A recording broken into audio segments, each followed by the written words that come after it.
تغییر بود. حالا برداشت من از این که فکر کردم چرا به صورت تغییر هست، بنا به این بود که قبلا هم این موضوع تکرار شده بود و دفعه اول نبود. برای همین این حس بر من داده شد که این یک مقایسه و یا یک تغییر است. و من در جلسه آنلاین نظر همه را خواستم که اگه اونا به جای من می بودن چه واکنشی نشان میدادن. حالا نظرها متفاوت بود، ولی خودم شخصا چیزی که راجبش فکر کردم، اول از که چرا حرف ای فرد روی من تاثیر گذاشت و چرا حرف از این نفر بر من مهم بود. خاطری که یک رابطه چندین ساله بود و این دفعه اولم نبود که نقد یا تحقیر و یا مقایسه می شدم، برای چندین بار قبلم اتفاق افتاده بود. و از این به بعدش فکر کردم که حتی اگه حرف خوبم بزنه دیگه به من همون معنا رو میده، یعنی معنای مقایسه، تحقیر و یا نقد همون معنا رو برای من میتونه داشته باشه. اولین سوالی که از خودم پرسیدم ای که چرا هنوز من با این آدم ارتباط دارم. یعنی قبلا هم چندین بار تلاش کرده بودم که فاصله من حفظ بکنم، اما بنا به دلایل نشده بود. ولی یکی از قانون‌های مرزبندی که ما در جلسه قبل راجبش صحبت کردیم این هسته که ما تعادل خود در این موارد حفظ بکنیم، یعنی ثبات داشته باشیم. وقت فاصله میگیریم فاصله خود نگه بداریم. نزدیک شدن و دوباره فاصله گرفتن آدم ها رو گیج میکنه و ما باید اگر تصمیم دارم که فاصله خود نگه بدارم باید ثابت سر از این تصمیم خود بمانم.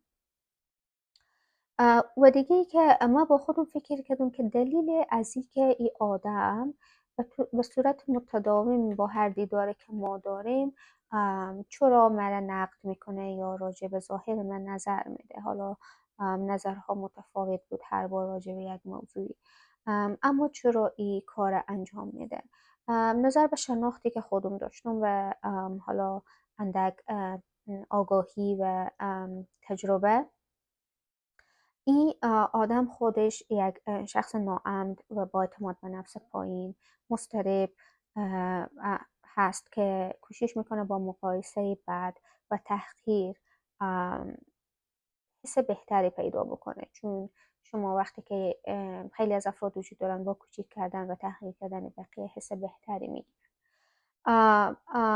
ریشه این موضوع همین بود. ریشه این موضوعی بود که او خود از او احساس کمبودی میکرد و فکر میکرد با تحقیر کردن کسی دیگه این احساس کمبودی حتما التیام پیدا میکنه. و دومی که من راجع به فکر کردم که اگر کسی برای من حس بدی میده دیگه نیازی ندارم که امرای زیاد رفت آمد داشته باشم و هم نشینی داشته باشم و یا دیدار بکنم. و من نظر به آگاهی های قبلی که در جلسات قبلی از همدیگه آموختیم و راجبش صحبت کردیم به این نتیجه رسیدم که من مسئول درست کردن و تغییر ای آدم نیستم. حالا شاید در گذشته تلاش کردم، اما اگر فردی خودش نخواهد که سالمتر زندگی بکنه بقیه مسئول تغییر دادن زندگی از اون نیستن. ولی من مسئول نگهداری و محافظت از آرامش، ذهن و زندگی خودم هستم و نباید اجازه بدم کسی با من چنین رفتاری داشته باشه. حالا یکی از اشتراک کننده از این سوال کردن که ما دوست داریم واکنش نشان بدیم اگر کسی ما رو تحقیر بکنه و یا رفتار نامناسب داشته باشه. ما در جلسه مرزبندی راجع به واکنش های سالم و فاصله گرفتن هایی که با احترام وجود داره صحبت کردیم. ما با احترام و محترمانه میتونیم واکنش نشان بدیم، میتونیم از خودمون دفاع بکنیم، اما ما صحبت کردیم که توضیح نمیدیم و کسی را قناعت نمیدیم. حالا راجع به استرس صحبت میکنیم. خود استرس چی هست؟ این مرحله ابتدایی از قرار گرفتن ذهن تحت فشار هست که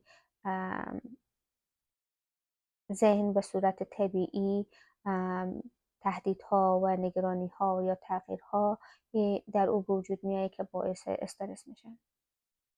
اگه چیزی ما رو ناراحت میکنه و یا نگران هستیم در مورد آینده و یا فکر میکنیم در مورد گذشته، بدن ما وارد حالت هشدار میشه و گاهی این استرس هم میتونه مفید باشه که ما بدن راجبش صحبت میکنه و هم میتونه سریعتر عمل بکنه و هم میتونه مضر باشه اگر به صورت طولانی ادامه پیدا بکنه بر روان و جسم ما آسیب میرسانه.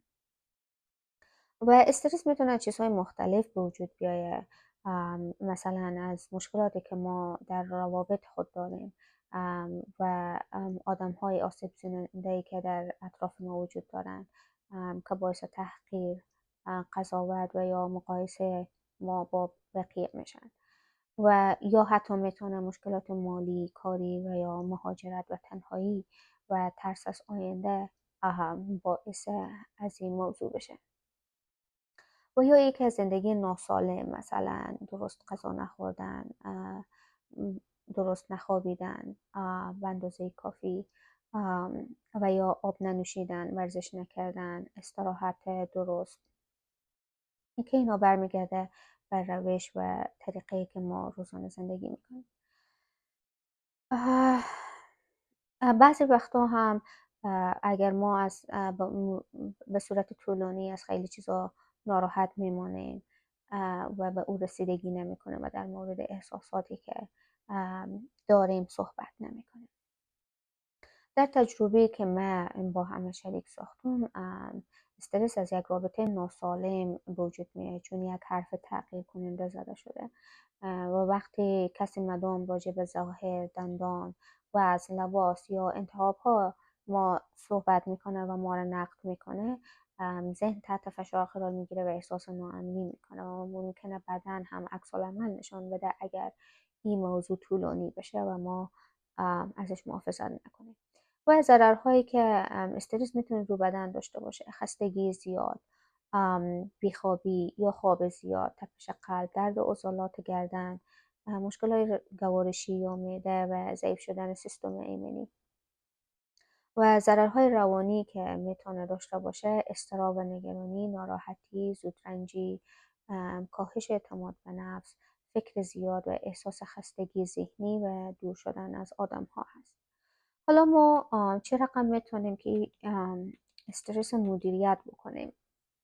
اول از این خیلی مهمه که ما ریشه استرس پیدا بکنیم و از خودمون سوال بکنیم که چه چیزی واقعا ما آزار میده و دومی که ما یاد گرفتیم مرز تعیین بکنیم. خیلی از زمانها استرس ها کم میشه از زمانی که ما مرز تعیین میکنیم و از آدم هایی که به ما آسیب میرسانن دور میشیم.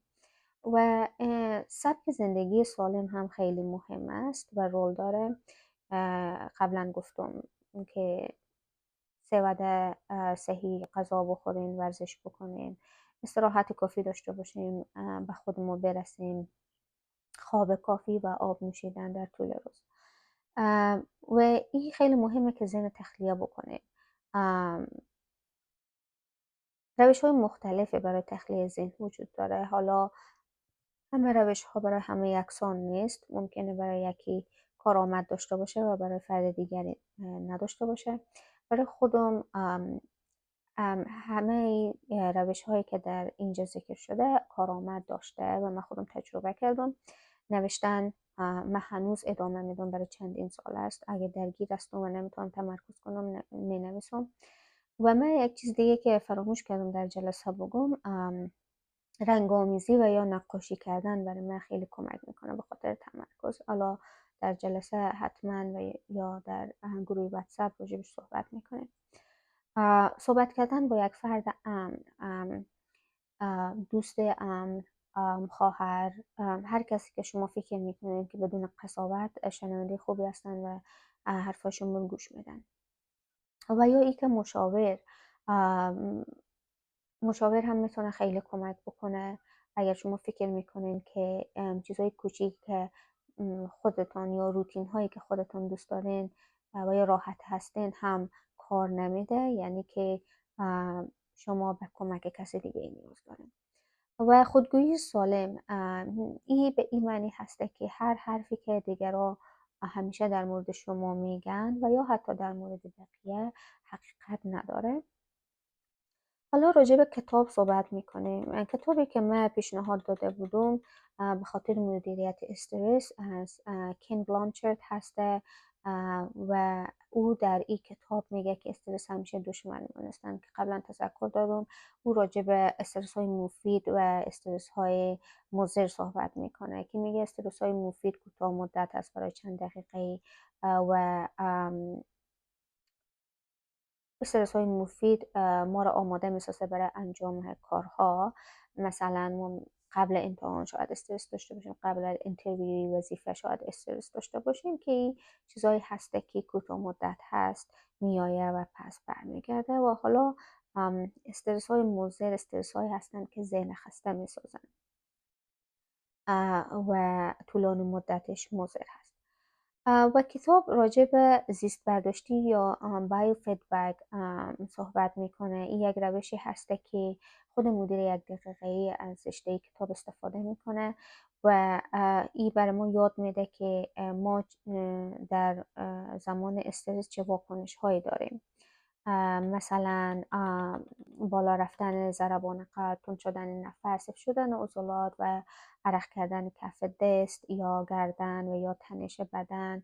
و وقتی اگر ما هر چیز زودتر این نشانه ها رو بفهمیم میتونیم با تنفس، مدیتیشن و چیزای کوچک، روتین های خیلی ساده روزمره اونا رو جرم کنیم. کتاب درباره فردی است که در ظاهر موفق است اما در واقع زندگیش خیلی تحت فشار و استرس است و از هم پاشیده و همیشه عجله داره، ذهنش آرام نیست و وقت کافی برای خودش و خانوادهش نداره و مدام وقت خسته هست و احساس فشار میکنه و او به این عقیده هست و فکر میکنه که اگر زیادتر کار کنه بیشتر سر موضوعات کنترل داره و اگر بیشتر نگران باشه مشکلات بیشتر حل میکنه و همیشه در تلاش است که مشکلات بقیه هم حل بکنه و متاسفانه این برعکس زندگیش سخت‌تر میسازه. و این فرد کم کم متوجه از این میشه که دلیل خستگی زیاد از او چی هست و او متوجه از این میشه که او همیشه دوست داره همه چیز تحت کنترل داشته باشه، نمیتونه نه بگه و بیشتر وقت مسئول مشکلات بقیه هست و برای خودش وقت کافی نداره و بین کار و زندگی تعادل نداره. و مهمترین درسایی که ما میتونیم از این کتاب داشته باشیم یکیش که قبلا گفتم استرس مفید است که استرس همیشه بد نیست و دوم استرس مضر است که اگر طولانی بشه زندگی ما را ناسالم میسازه. خواب کافی نمیتونیم داشته باشیم، خسته هستیم، احساسات ما خراب هست و ذهن ما همیشه درگیر است. و ای که در این کتاب میگه که فرق واقعیت و داستان ذهن. شاید شما آگاهی داشته باشین که ذهن همیشه در حال داستان سازی هست که با واقعیت خیلی متفاوت هست. یکی از مهمترین بخش های کتابی است که میگه خیلی از اتفاقهای وجود داره که ما رو اذیت نمیکنن، یعنی اتفاقهای واقعی، اما داستانی که ما در ذهن خود در مورد او اتفاق میسازیم او داستان ما رو اذیت میسازه. و داستان ذهن ما اگر مثلا ما یک پیام به یک فردی میدیم و او پیام جواب نمیده، ممکنه واقعیت یک چیز دیگه باشه اما ذهن ما یک داستان میسازه که او احتمال داره او فرد از ما بعدش بیایه یا ما به اندازه کافی براش مهم نیستیم و یا هر مشکل دیگه.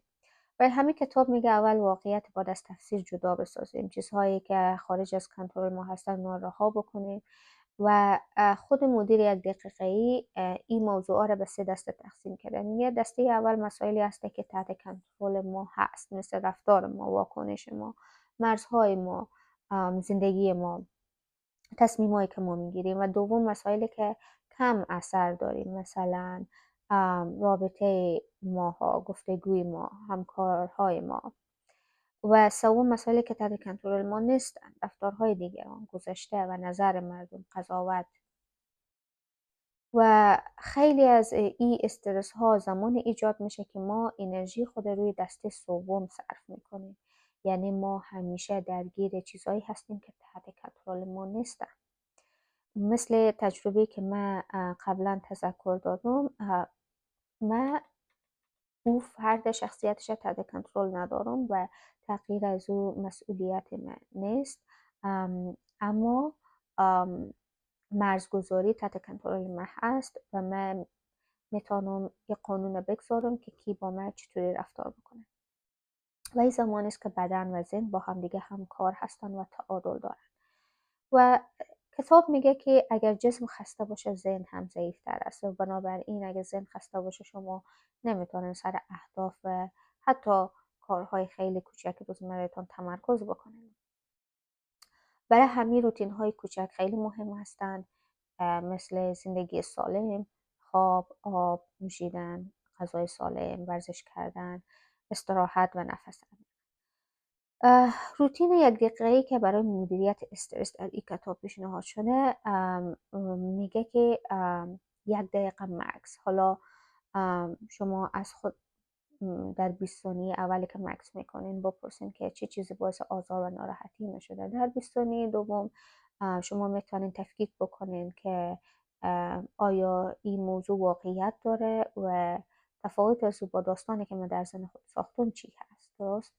و در 20 ثانیه سوم چه اقدامی در مورد این نگرانی و ناراحتی شما میتونین داشته باشین. شما میخواین که مثلا از یادم فاصله بگیرین، شما میخواین که در موردش با یک فرد امن صحبت بکنین و یا از کسی میخواین کمک بگیرین و یا میخواین مرز بگذارین و یا از مشاور کمک بگیرین. حالا او اقدام شما و تصمیم شما هست نظر به شرایط که چی مناسب تر هست. و یکی از چیزهای مهمی که من از این کتاب آموختم این هسته که مدیریت کردن استرس به معنی حذف مشکل نیست، بلکه به معنی از این هسته که ما یاد میگیریم واکنش سالم تری داشته باشیم. ما همیشه نمیتونیم شرایط یا آدم ها رو عوض بکنیم و تغییر بدیم، اما میتونیم انتخاب بکنیم که چقدر اجازه بدیم بقیه